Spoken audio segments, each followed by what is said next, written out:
Thanks for joining me again. I'm talking about how the world's populations are being prepared for the coming of the Antichrist.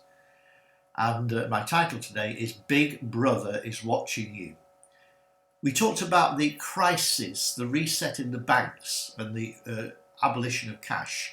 Today I want to talk about the way in which people are being accustomed to being surveyed. A simple example of this is just going up and down a motorway. There are speed cameras and notices tell you, slow down, we have put this speed camera there for your safety and for your security. It's basically to control the drivers.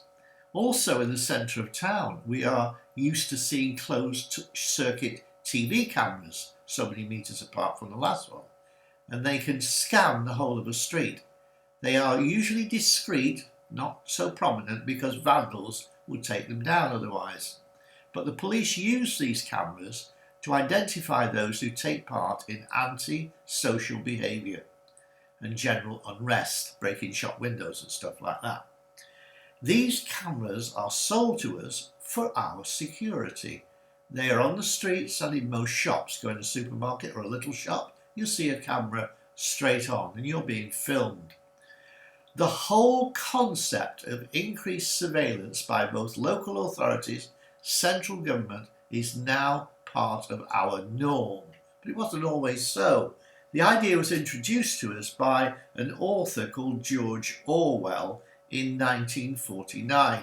He wrote his ninth book, which he called 1984. Orwell was looking ahead as to how the next 40 years society would change, and he accurately foretold that the freedom of individuals would be severely monitored, often by the use of closed-circuit TV. In his novel, people went in fear of the Big Brother.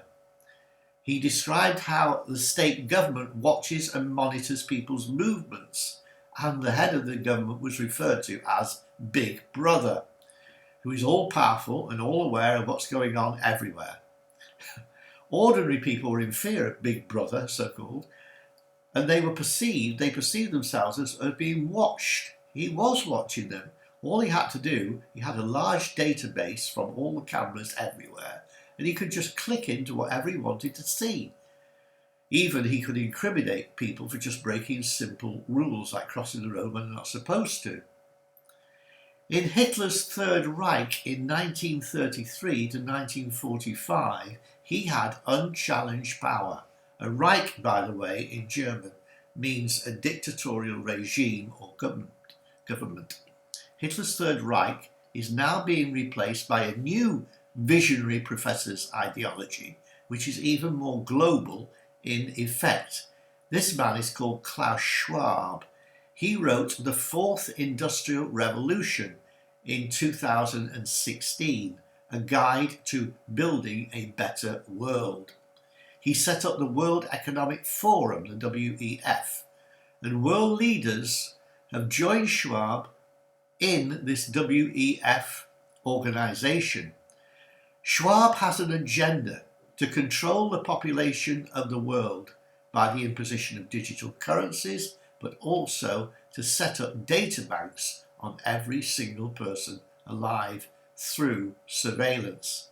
Of course, now they have at their disposal much more modern new technology and the increasing use of mega computers and artificial intelligence. This type of surveillance would not have been possible in Orwell's day, but he imagined how it could develop.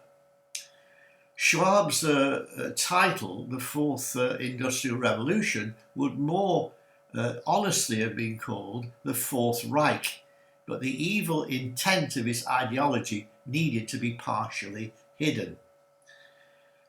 In fact, the slogan of the Fourth Revolution is Build Back Better. Maybe you've heard that term, Build Back Better, when the World Trade Organization was taken out in New York. Build Back Better was inscribed on the new building. And mantras of the politician often are repeating, Build Back Better. This is from Klaus Schwab. In the society, the surveillance society, if anybody goes through perhaps a red light, on top of the traffic lights is a camera. And those cameras are linked to biometric databases. On my passport, I've got a biometric photo which measures the distance between my eyes and my nose, and my nose and my mouth. That's a biometric photo. And if I went through a red light or speeding or whatever, which I don't do because I don't drive anymore, but if I did those sort of things, my face is known biometrically. They plug it into a computer and I am documented. This has been absolutely perfected in the People's Republic of China and North Korea. The concept of surveillance and information is shown there to be possible on a national scale. If you think, well, those are under dictators, our country's not under a dictator. Well, if your president is linked to WEF, you can be sure that he agrees with the global vision of Klaus Schwab. Another thing to realise is your mobile phone. As soon as you click on your mobile phone, you are tracked through Bluetooth technology. What about the privacy of being in your own home? Did you know that through surveillance satellites and through drones, they have monitored and taken pictures of your house and your garden? We wanted to know what our old house looked like. 7 years ago, we just went on Google Earth and we found out.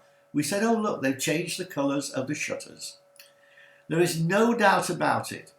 Government is obsessed with gathering information about its citizens. The amount of information is sifted by artificial intelligence.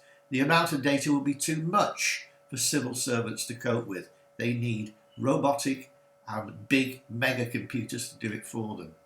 Most people remain naively ignorant of the truth that the stage is being set for the coming of the Antichrist. But it's time, church, to wake up. Antichrist is coming. Big brother dictatorial government is on its way. It's already in its infancy. It's already pretty intolerable, but it's going to become totally intolerable. We need to be out of here. And so as the world prepares for its new leader, we need to seriously prepare for our bridegroom.